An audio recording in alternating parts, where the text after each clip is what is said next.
సుగంధ ద్రవ్య పంటగా విశేష వాణిజ్య విలువ కలిగిన పసుపు సాగుకు పెట్టింది పేరు మన దేశం. తెలుగు రాష్ట్రాల్లో విస్తారంగా సాగులో ఉన్న ఈ పంటలో ప్రతికూల వాతావరణ పరిస్థితుల వల్ల రైతులు అనేక ఇబ్బందులు ఎదుర్కోవాల్సి వస్తోంది. ఈ ఏడాది జూన్ 2వ వారం నుంచి జూలై చివరి వరకు పసుపును విత్తారు. ప్రస్తుతం కురుస్తున్న అధిక వర్షాల వల్ల మొక్కలు అధిక ఒత్తిడికి లోనై చాలా ప్రాంతాల్లో పంట పెరుగుదల ఆశించిన విధంగా లేదు.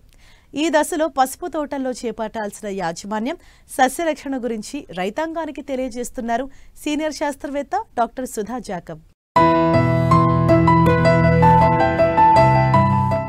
తెలుగు రాష్ట్రాల్లో పసుపు పంట దుంప మొలకెత్తే దశ నుండి 40 రోజుల దశ వరకు ఉంది.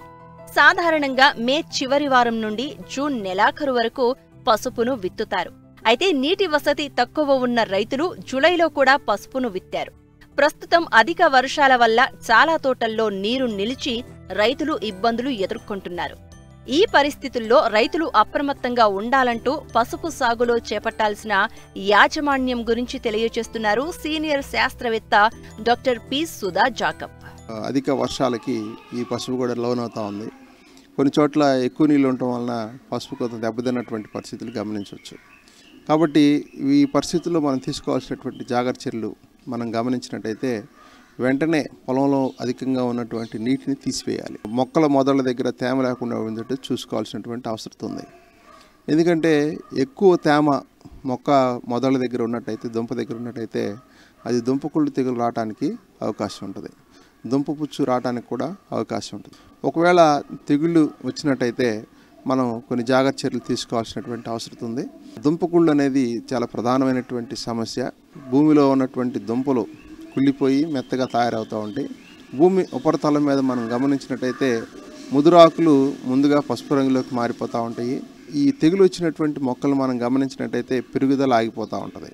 ఈ తెగులు ఆశించినటువంటి మొక్కలు పై భాగాలను మనం పీకినట్టయితే అవి తేలిగ్గా ఊడి వచ్చేస్తాయి అన్నమాట. ఈ లక్షణాలను మనం గమనించినప్పుడు మొక్కలు ఈ దుంపకుళ్ళు తెగులుకి ఆశించినవి, వాటికి లోనేవి మనం గమనించి మెటలాక్సిల్ అనేటువంటి మందు ఒక 2 గ్రాములు లీటర్ నీటికి కలిపి మొక్క మొదళ్ళు తడిసేటట్టు మనం పోసుకుంటూ వెళ్ళాలి. లేదంటే రిడోమిల్ అనేటువంటి మందును కూడా 2 గ్రాములు లీటర్ నీటికి కలుపుకొని మొక్క మొదళ్ళు తడిసేటట్టు మనం చేసుకోవాలి. దీర్ఘకాలంలో మనకి తెగులు ఉధృతిని పూర్తిగా నివారించాలంటే మనం తప్పనిసరిగా ట్రైకోడర్మా విరిడి అనేటువంటి మందుని ఒక 2 కిలోలు 90 కిలోల పశువుల ఎరువు 10 కిలోల వేపపిండికి కలుపుకొని ఈ 10 నుంచి 15 రోజుల పాటు వాటిని వృద్ధి చెందించి మొక్క మొదల దగ్గర మనం వేసుకోవాల్సినటువంటి అవసరత ఉందన్నమాట.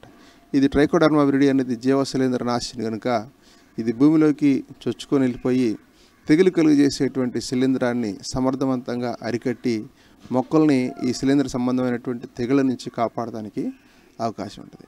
దుంపపుచ్చు అనేది కూడా మనం సాధారణంగా ఈ పసుపులో గమనిస్తూ ఉంటాం.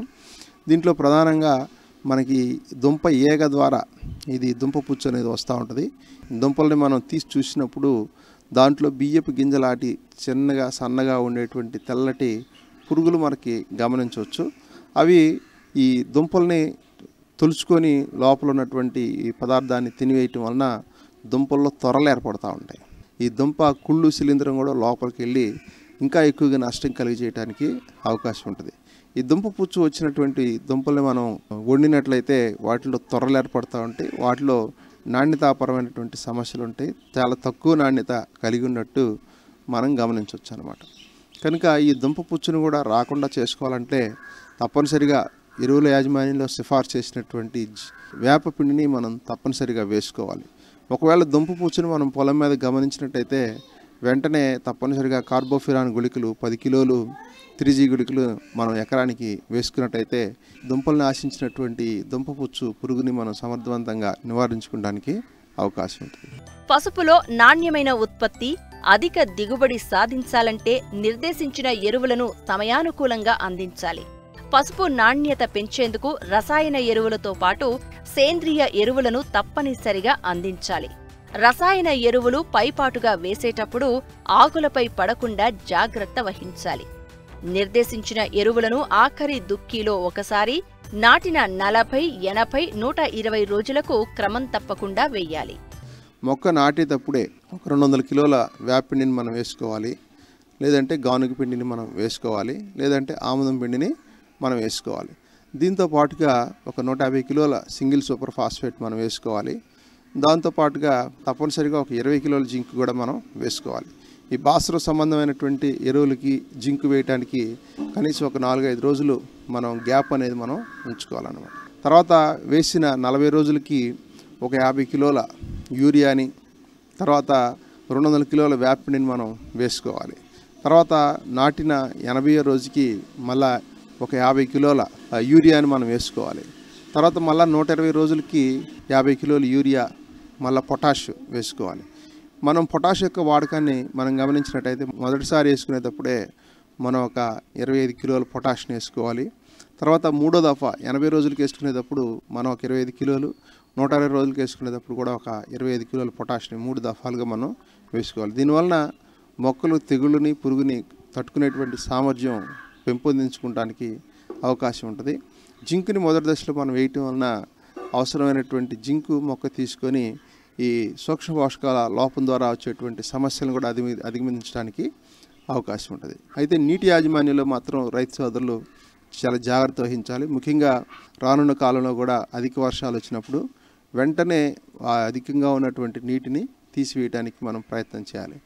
భూమిలో తేమ ఉన్నప్పుడు ఈ ఒక 100 కిలోల వేపపిండిని తీసుకొని మనం పలుసుగా మొక్క మొదల దగ్గర మనం వేసుకుంటూ వెళ్ళినట్టయితే ఈ తేమ ఈ వేపపిండిలో ఉన్నటువంటి ఈ పసరని, ఈ చేదుని కిందకి ఓటలాగా దిగేటట్టు చేస్తుంది. అది దుంపల మీద సన్నటి పొరలాగా ఏర్పడేటట్టు చేస్తుంది. తద్వారా ఈ దుంప పుచ్చు కలిగజేసేటువంటి పురుగు ఆశించుకుంటూ ఉంటుంది. దాని ద్వారా మనకి దుంప కుళ్ళు కూడా మనకి చాలా వరకు తగ్గడానికి అవకాశం.